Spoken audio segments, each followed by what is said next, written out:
Today's number one hit music station, this is NRG with Mike Fantastic here now. Hello! So, can you just do a quick name check, say the members of the band and what they do? My name's Owen, and I'm the singer. And then you've got Luke on drums, Ollie on the keyboard, and Matt on the bass. Awesome. Who would you say your main inspiration are? What people? Oh man, almost too many to say just one. There's so many bands, and so many other like just solo artists and stuff that we're all really heavily influenced by. You could say Cobra Starship, they're a really big influence on us. And then there's a lot of other bands like Metro Station and kind of anything kind of electro-y and like Alphabet as well. Of course, what we really want to know is where did you get your name from? Well, yeah, that is a really good question, and it's a question we always get asked. Basically, we used to have a guy called Mike kind of in the band, but it was before we really did anything major. And he was just like one of the original members. So it was a name that was his name, but it never really was named after him. He wasn't like the main man of the band or anything like that. But he's no longer in the band. But like we had kind of done a little bit too much and we were kind of out there by then to kind of change the name. So we just sort of kept it and it's fine. Well, when I was looking around for questions, that was what everybody wanted to know. Yeah, who's Mike? So how long have you all known each other? Well, we all met in school. We all go years and years back. And we've all been in like different bands together and stuff as well. So we kind of knew each other from just being friends in school. And that was kind of like individually, and like myself and Ollie went to school together. And then Matt and Luke were in school together.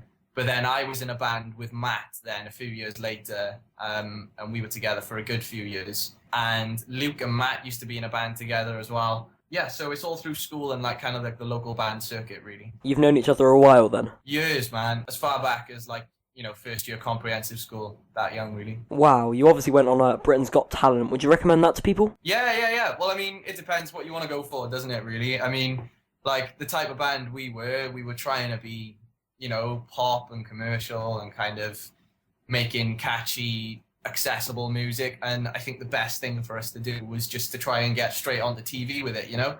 But I mean, it's not going to work for every band, you know. You got like a punk band or a metal band probably wouldn't go down so well. But I think it was just because people are familiar with it already. Like it kind of just made sense, you know. We're not trying to be anything we're not, and like it was just the perfect vehicle for us to start the whole thing, really. Yeah, exactly. This would be a tough one, though. What would you say has been the best venue you've ever played? Oh, man. Yeah, I've had this question before as well. Well, it'll have to be the O2 Arena in London, which is just massive, like breathtakingly huge. It does feel like you're being sort of eaten alive when you walk into the room. That's just the audience. I couldn't imagine being on stage. Yeah, man. It was pretty scary stuff. There's like, you can find videos of it on YouTube that people took on their camera phones, and like I look terrified. Oh, I can tell that I look terrified anyway, you know what I mean? Yeah. What would you say has been your biggest challenge as a band so far? Oh, wow. I'd say, to be honest, that very tour that we played the O2 Arena, the Peter Andre Arena tour back in December was like hard, man. Because we did it just off the back of one of our own headline tours as well. And we were doing it in this like really run down rubbish piece of crap of a vehicle, like an old postal van. So we didn't have any central heating or anything. If you remember, in December we had like a cold snap across the UK, and like everywhere was snowing, and we basically were just driving around getting snowed on everywhere we went. Oh my God. And I broke my foot as well on the first show. I fell over on stage and broke my foot. Like it was a very minor break, but it meant that all the other shows I had to like be really careful on stage, and it was just hard work, man. It was long, cold, and tough. So yeah, that I think we all felt a really big sense of achievement after we did that tour, you know. So that was definitely the biggest challenge. The rest of it has been really fun, to be honest, without sounding too cliche or whatever. We just love it. It's not, I don't consider it like hard work. Do you know what I mean? Well, yeah, it's a very fun career, isn't it? Yeah, exactly. Yeah. Well, what will hopefully become a very established career anyway. At the moment, we're kind of just clawing our way into the business. You know what I mean? Right, I'm back in the studio with Owen from Mike Fantastic in a few minutes' time. Today I don't feel like doing anything. Nothing at all. Jack Taylor still in the studio with Owen from Mike Fantastic. Got a few fan questions for you now. Okay. Got someone called Sam wanting to know what advice you have for someone wanting to make their own band. What advice would I have for someone looking to create their own band? Well, being a person who's been in many bands of many different assorted genres, I'm not just the sort of electro pop guy who's in Mike Fantastic. I've done like metal, pop punk, literally everything. I've done absolutely everything, all the way from death metal all the way through to pop. And the best thing you can do is make sure that you start your band with reliable musicians. That's the main thing.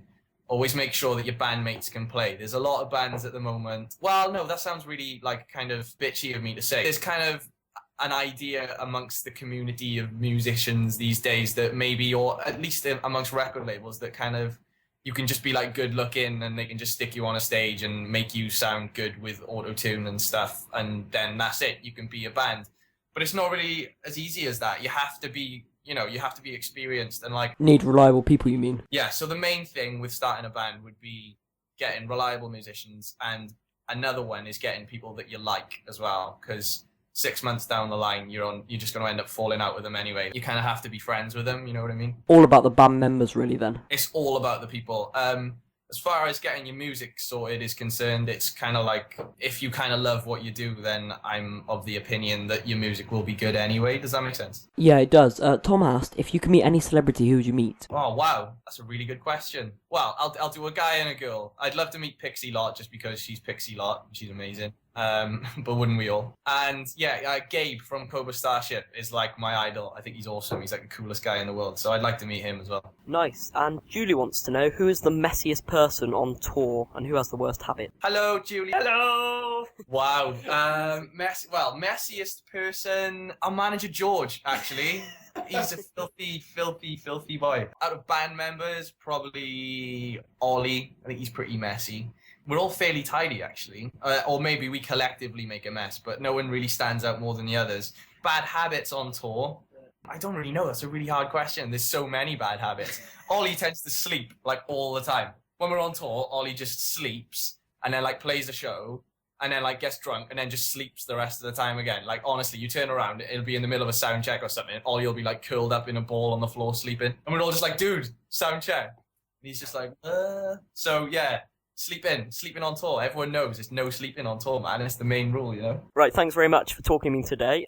Great to speak with you. What can we be expecting from you guys soon? Anything on the way? Yeah, we've got so many plans. It's insane. We're touring a lot before the end of the year. So yeah, that's like, we've got a good 6 or 7 months worth of touring ahead of us. We're doing a new music video really soon, which is going to be a brand new song as well. We're not going to be using any of the previous EP that we released. And then after that, we've got big plans to finish a debut album as well, hopefully before the end of the year. But I'm sure you'll hear more about that through Facebook and all our other websites and stuff. You can get all our songs in full on iTunes. You can find like all sorts of videos that like kids have made using our songs and stuff. I say kids, I mean our fans, you know. So you can listen to our stuff on YouTube as well. There's loads of previews online and stuff. But if you want the actual full songs, you have to go to iTunes. You can listen to songs on our MySpace page as well. But our main page is facebook.com/Mike Fantastic. Okay, then so the website is mikefantasticmusic.com, right? That is correct, yeah. But shortly, that'll be changing to mikefantastic.com. There's a funny story behind that. Someone bought it after we went on Britain's Got Talent and then tried to sell it to us for like an extortionate amount of money. So we just waited like a year and now we bought it for like really cheap. So yeah. This is Mike Fantastic and you're tuned in to NRG. This is Clearly I'm Invisible. I can't resist you.